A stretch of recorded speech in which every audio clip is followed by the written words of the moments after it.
Station Ghanpur కి కడియం శ్రీహరి చేసిందేమీ లేదన్నారు BRS MLA Palla Rajeshwar Reddy.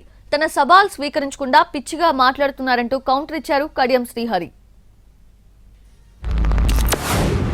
నువ్వు 10 సంవత్సరాలు 2004 నుంచి 2014 దాకా ఏమీ చేయలేక 2013లో మళ్ళా రాజకీయ పునర్జన్మ కోసం కేసీఆర్ గారి దగ్గరికి వస్తే నీకు పునర్జన్మ ఇచ్చింది, కానీ ఇక్కడ గన్పూర్ లో మాత్రం నువ్వు రావద్దని చెప్పేసి నువ్వు చెప్తా. నువ్వు వచ్చిన ఎప్పుడన్నా 10 సంవత్సరాలు నువ్వు వచ్చి పనిచేసే పరిస్థితి లేదు. 2004 నుంచి 2013 దాకా, 2014 నుంచి 2024 దాకా నువ్వు ఎమ్మెల్యేగానే లేవు. ఏ విధమైన అభివృద్ధి చేసినావు? పని లేదు కాబట్టి, సమయం ఉన్నది కాబట్టి పసలేని ఆరోపణలన్నీ చేస్తున్నారు.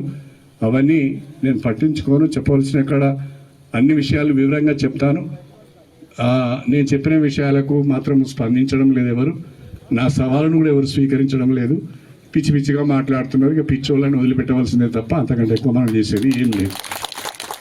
ఎందుకంటే మనం బజారం పడిపోతా అంటే చాలా మరుగుతూ ఉంటాయి. ఇక మురిగిన ప్రతిదానికి మనం వెనుక తిరిగి సమాధానం చెప్తే మన సమయం అంతా వేస్ట్ అవుతుంది, మనం ముందుకు పోలేము. కాబట్టి